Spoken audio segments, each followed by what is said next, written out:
안녕하세요. 제 채널은 누구나 최대한 찾을 수 있는 데이터를 말씀드리면서 공시학 킥팩터를 통해 투자 아이디어를 찾은 테린이 아빠입니다. 영상 속의 내용들은 누구나 찾을 수 있는 자료이고요. 엑셀 데이터는 유튜브 멤버십 회원분들에게는 매주 1회 이상 업데이트해서 드리고 있습니다. 카페라떼 이상 회원분들은 비공개 텔레그램 채널도 참여 가능하시고, 엑셀 다운로드 링크와 비공개 텔레그램 채널 주소 링크는 멤버십 회원용 유튜브 커뮤니티 게시글에 올려드리고 있습니다. 영상 보시고 구독, 좋아요, 알람 설정 부탁드리겠습니다. 유사 투자 자문 법령으로 인하여 댓글 기능을 정지해 놓았습니다. 양해 부탁드리겠습니다. 2024년 2분기 실적 발표가 이제 되었고, 실적 발표하고 나면은 이제 당연히 늘 하는 수주 잔고를 또 정리를 해봐야 되겠죠. 수주 잔고 정리하면서 이제 투자할 만한 게 있을까? 아니면은 우리가 이 수주 잔고 데이터로 어떤 이제 고민을 해야 될까? 이런 것들을 같이 한번 나눠보도록 하겠습니다. 요건 이제 디스클레이머고요. 자, 이제 공시 서류 검색, 공시 통화 검색이라고 하는 게 있어요. 이 다트 편집기란다. 다트에서 이제 보실 수 있죠. 다트 편집기는 저기 이제 반기나 분기 보고서 작성할 때 감독원 공시 서류 작성하는 프로그램입니다. 말이 건너왔는데 어쨌든 효성중공업이라고 우리가 한번 쳐봅시다. 중공업. 그리고 나면은 이제 분반기 보고서가 나오는데, 이거 정기 공시 딱 체크하고 검색 누르면 이 정기 공시만 나오게 되고, 여기 이제 반기 보고서가 있죠. 이 새 탭에서 링크나 열면서 매출 수주 상황에서 내려가서 보시면 대부분 이제 아래쪽에 있어요. 단기말 수주잔고. 이거는 6월 말 기준, 6월 30일 기준으로 수주잔고가 어떻다. 그럼 우리는 1분기 말 기준의 수주잔고와 6월 말 기준의 수주잔고를 비교해보는 그런 시간을 가질 수 있는데, 그런 종목군들을 쭉 뒤져가지고 이제 정리를 한 겁니다. 여기 이제 정리를 쭉 해서 보면서 지난 분기 대비해서 전년 동 분기 대비해서 어떻게 증가했는지, 그리고 유사한 까라들끼리 정리를 또 해보는 거죠. 그렇게 해서 이제 제가 이제 정리를 해서 보니까 이런 식으로 이제 좀 그림이 나오는데, 우선 조선 쪽이 참 좋아요. 조선 쪽이 수주 잔고가 계속 이제 증가하고 있는 모습이기 때문에 실적에 대해서 결국 이제 매출 인식이 점차 증가할 것이고, 매출 인식이 증가하는데 거기서 수익성이 또 개선될 수 있는 흐름이 지속되다 보니까 이 조선주들은 주가가 이제 조정을 받더라도 계속 우상향할 수 있는 가능성을 지금 현재 수주 잔고에서는 보여주고 있다.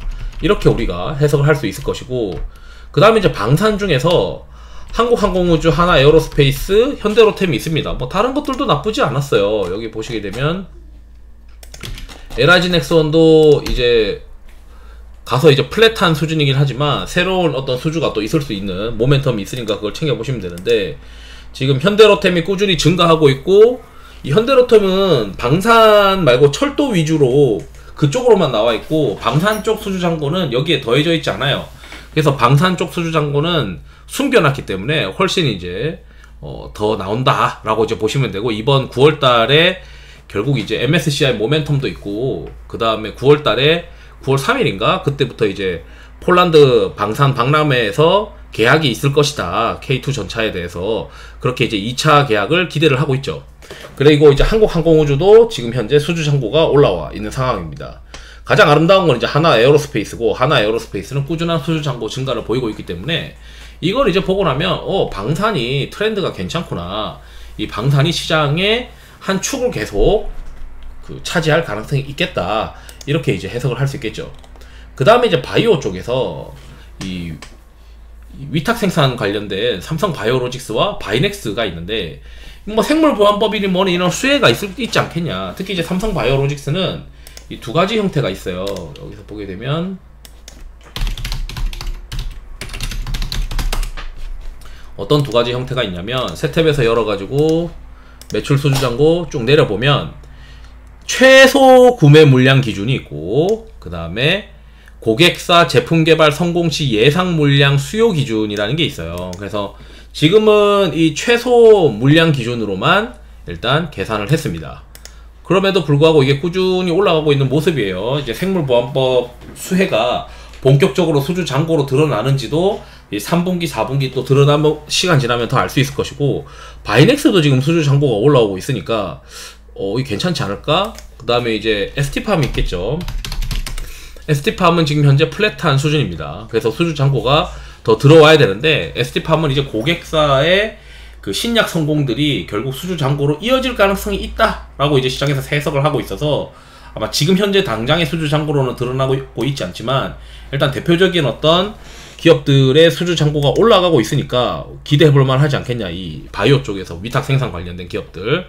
그리고 반도체가 이제 3분기부터 수주 잔고가 올라오면서 실적이 3분기 때 더 좋아지지 않겠냐. 그래서 지금 죽어가던 수주 잔고가 드디어 반등을 했어요. 그래서 3분기 때부터 발주가 본격화될 것이다 라고 하는 그 희망을 어느 정도 입증하는 휴진테크의 수주 잔고인 것 같다. 테스나 이외에도 이제 주성 엔지니어링이 있죠. 이게 수주 잔고가 조금씩 늦을 수도 있어요. 그리고 우리가 이제 뭘 또 봐야 되냐면 여기 KN솔이나 이런 걸 봐야 돼요. 이게 이제 수주 잔고가 증가한다고 하면 그 뒤에 이런 장비 회사들의 수주 잔고가 증가할 것입니다. 이게 클린룸이잖아요. 클린룸.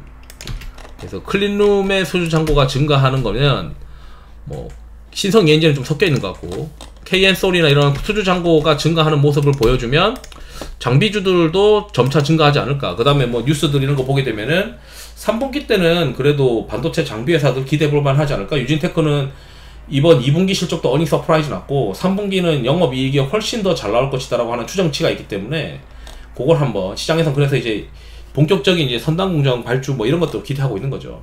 그 다음에 소프트웨어에서는 엠로가 이제 수주 잔고가 좋았고 더존 비주온이 수주 잔고가 좀 레벨업 했습니다.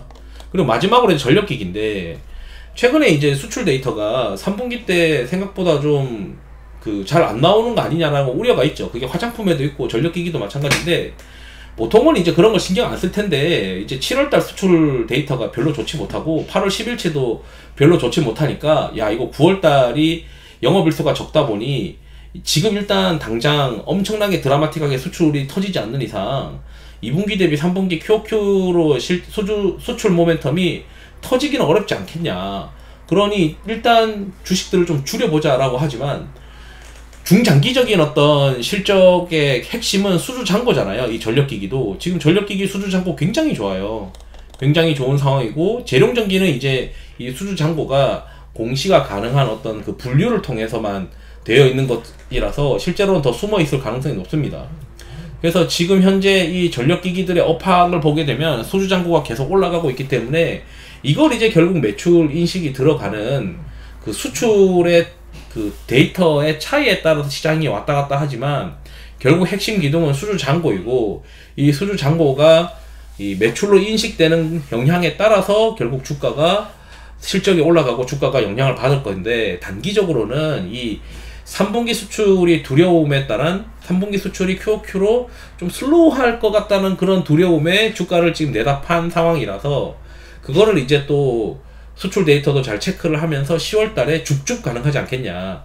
그러니까 이런 거죠. 화장품은 수주 잔고라는 게 없으니까 화장품은 수출 데이터가 잘 나오면 이게 본격적인 턴어라운드일까 아닐까 고민하게 되는 어떤 영향이 좀 있다면 전력기기는 야 이거 수주 잔고가 쌓였으니까 단기에 수출 데이터가 좀 안 나오더라도 좀 참아봤다가 수출 데이터 좀 더 좀 잘 나오기 시작하면 좀 적극적으로 매수할 수도 있겠죠. 왜냐하면 수주 잔고가 올라와 있으니까 마음이 편하잖아요. 그리고 실적 가시성도 좀 더 눈에 있고 이제 그런 이제 차이가 있을 겁니다. 투자자들한테서.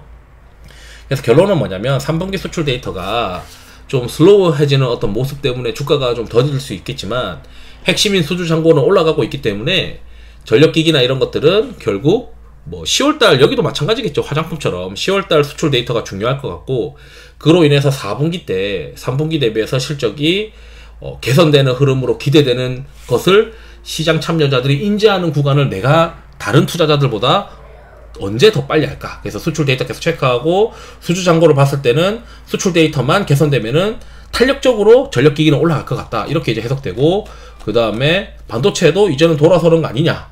그리고 자 이게 지금 위탁 생산 바이오들도 괜찮다. 그 다음 방산 이거 너무 좋다. 이런 식으로 이제 해석을 하면서 조선도 괜찮은 것 같다. 그래서 관련해서 이제 수주 잔고를 핵심 카테고리 다 묶어서 그리고 유동성 공급 컨셉들 지금 시장에서 계속 매수가 발생하고 있는 컨셉 안에서 핵심 수주 잔고들만 이제 발라서 한번 이렇게 보았습니다.